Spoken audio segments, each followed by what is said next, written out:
This is test number 9 and we have discussed already 1 to 60 question. This is question number 61. इन test के माध्यम से हम अपनी नॉलेज को चेक करते हैं, ये देखते हैं कि जो हमारे पेपर होने वाला है हमें उसके लिए कितना याद है और हमारा करंट अफेयर कितना अच्छा तैयार है। आइए क्वेश्चन नंबर 61 चलते हैं। Consider the following statement, Indus water treaty was broken by World Bank in 1950। अच्छा, जैसे एक क्वेश्चन के अंदर 3 पार्ट है तो आपको हर क्वेश्चन से कम 3 नॉलेज मिलती है। अब पहली बात ये है कि इंडस वाटर जो हुआ था हमारे पास वो कब हुआ था, वर्ल्ड बैंक ने किया। पहली बात तो ये हो गई, ये 1960 में हुई थी ना कि 1950 में, तो एक पॉइंट हो गया ना याद करने वाला। तो फर्स्ट तो हमारा गलत हो गया। दूसरा पढ़ते हैं, as per the treaty the control over the 3 eastern rivers river Beas Ravi Beas Sutlej was given to Pakistan. मान लो आपको ये नहीं आता, पर ये आपको पता नहीं कि सतलुज जो रिवर है वो तो उसके ऊपर तो इंडिया का वो है कंट्रोल, तो ये गलत है ना। हमने तो इंडस दिया था, इंडस रिवर भी तो दी थी ना उसको पाकिस्तान को, तो ये सेकंड हमारा गलत हो गया। अच्छा, Ratle is a runway of river hydro electric power station over Jhelum river. Jhelum नहीं, चिनाब रिवर पे बना हुआ है, तो पहली बात तो गलत हुआ। तो फर्स्ट सेकंड थर्ड तीनों गलत हो गए। तो आगे बढ़ते हैं। तो इसमें आप ये देख सकते हो, पहली बात तो इंडस वाटर ट्रीटी 1916 में बनी। जो हमने कंट्रोल जो दिया है पाकिस्तान को वो दिया है इंडस झेलम चिनाब के ऊपर, ठीक है। और हमारे पास रेटल जब ये हाइड्रो प्रोजेक्ट है वो कहाँ पर है, चिनाब रिवर के ऊपर। खत्म, सिंपल सी बात हो गई। 62 पे चलते हैं। Which of the following ideology closest to the Asian way. Asian way की आइडियोलॉजी क्या है? इसकी आइडियोलॉजी थर्ड बिपार्टस का सिंपल सा है, setting dispute by informal cooperative methods. तो 62 का आंसर हो गया बी। 63 पे चलते हैं। Consider the following statement regarding the Indian Ocean conference. Indian Ocean conference regarding है, it is initiated by the Delhi based think tank Indian foundation. सही है। It is the annual conference that aim to bring together the heads of the state government ministers together scholars diplomat bureaucrats and practitioner from the region of the single platform. हाँ सही है, ये answer इसका सही हो गया। तो first and second दोनों सही हो गए, इसका बहुत आंसर है। तो 60 आंसर हो गया। 64 पे आते हैं बच्चों। 64 पे चलते हैं। Consider the following statement regarding the border heads. जो हमारे बॉर्डर के हेड्स होते हैं उसके बारे में बात चल रही है। पहला हमारे पास है, they are market places organised by the 2 countries along the international boundaries. सही बात है। The border haats aim to promoting the विलिंग being of people dwelling in the remote areas across the border of the 2 countries. ये भी सही बात है कि आपस में वो आ सकते हैं जा सकते हैं, कोई दिक्कत वाली बात नहीं है।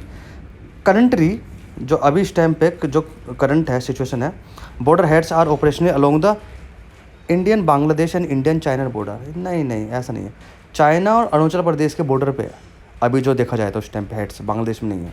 तो फर्स्ट एंड सेकंड आंसर हुआ, थर्ड हमारा गलत हो गया, ठीक है। तो यहाँ पे देख लो, India rules the setting of the traditional trading centres along the borders with China in Arunachal Pradesh, ठीक है जी। चलो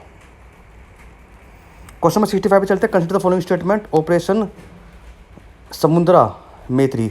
समुद्र ऑपरेशन मैंने आपको बताया था। समुद्र मैत्री ऑपरेशन क्या है कि इंडोनेशिया के अंदर तो सुनामी आई थी, उसमें इंडिया ने पार्टिसिपेट किया था, वहाँ के लोगों को बचाया था, उस ऑपरेशन के अंदर था ये। तो इंडिया मालदीव्स नहीं है, इंडिया इंडोनेशिया है, तो वो है हमारा। फर्स्ट तो गलत हो गया। सेकंड करते हैं, mount Everest friendship exercise military exercise between the Nepal and China. हाँ ये सही है। तो सेकंड हमारा थर्ड हुआ, फर्स्ट में गलत हुआ। 65 का आंसर सेकंड हो गया। अच्छा, तो क्वेश्चन नंबर ये चलता है 66 चलते हैं। Consider the following statement regarding the nuclear energy agency. It is a governmental agency that facilitate cooperation among the countries that advanced nuclear technology infrastructure. सही है। ये तो देखो, जैसे ये चीज़ है, इसमें तुम्हें 3 पार्ट देंगे। एक पार्ट तो आपको लगेगा, एक पार्ट समझ में आ जाएगा सबके कि सही कह रहा है, ठीक है। एक में नॉलेज अप्लाई होगी और एक में अप्लाई होगी आपके एनालिसिस। जो फर्स्ट है, फर्स्ट में तो नॉर्मल है, कोई पढ़ के बता देगा सही आंसर है।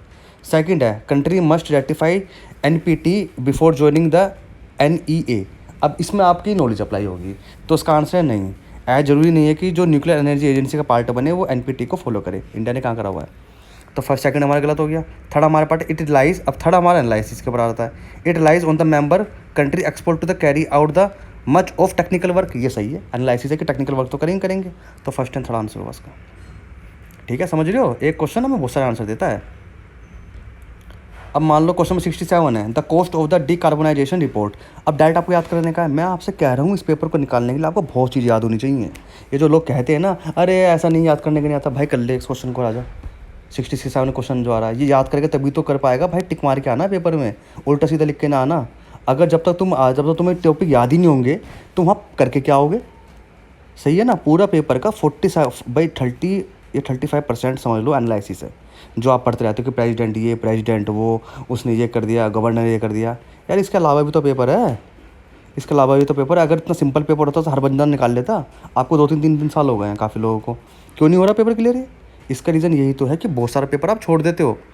इसके अलावा जैसे ये क्वेश्चन ही है, the cost of decarbonisation report published by OECD, ये याद होने वाली बात है, तो याद होने वाली बात है भाई, सिंपल है। काफ़ी यूट्यूब चैनल में बताते हैं लोग कि याद करने की जरूरत नहीं है, एनालिसिस होनी चाहिए। भाई एनालिसिस आपको मेंस में काम आएगी बच्चों, प्री के अंदर तो आपको नॉलेज और एनालिसिस सबको चाहिए, जो सच बात है, मैं बता रहा हूँ आपको क्लियर। 67 का आंसर है अभी।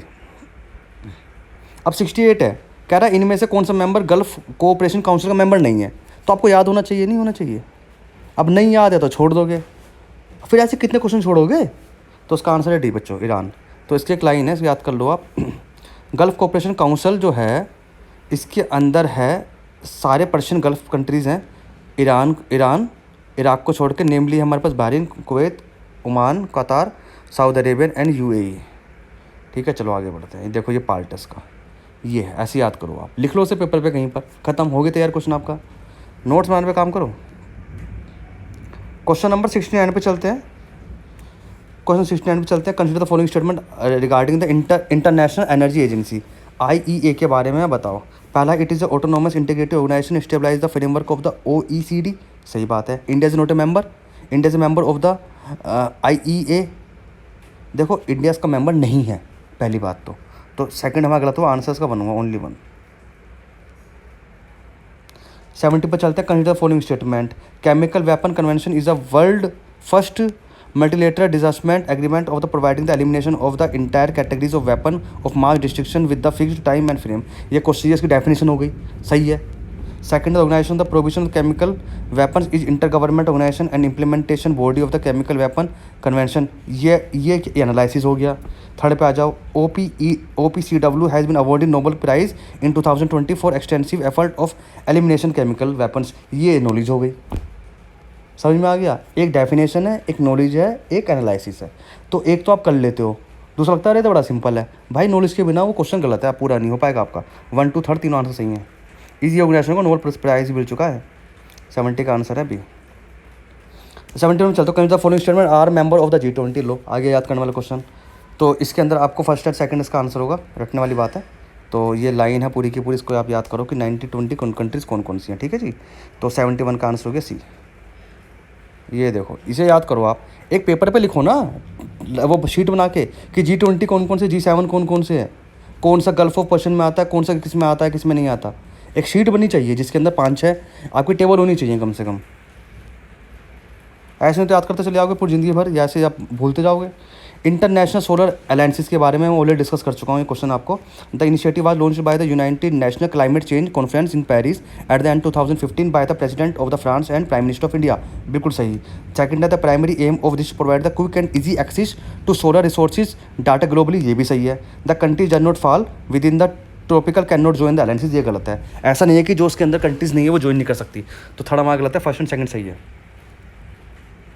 73 पे आ जाओ, which of the following countries are not observer of the SAARC, SAARC का ऑब्जर्वर कौन नहीं है, फ्रांस नहीं है।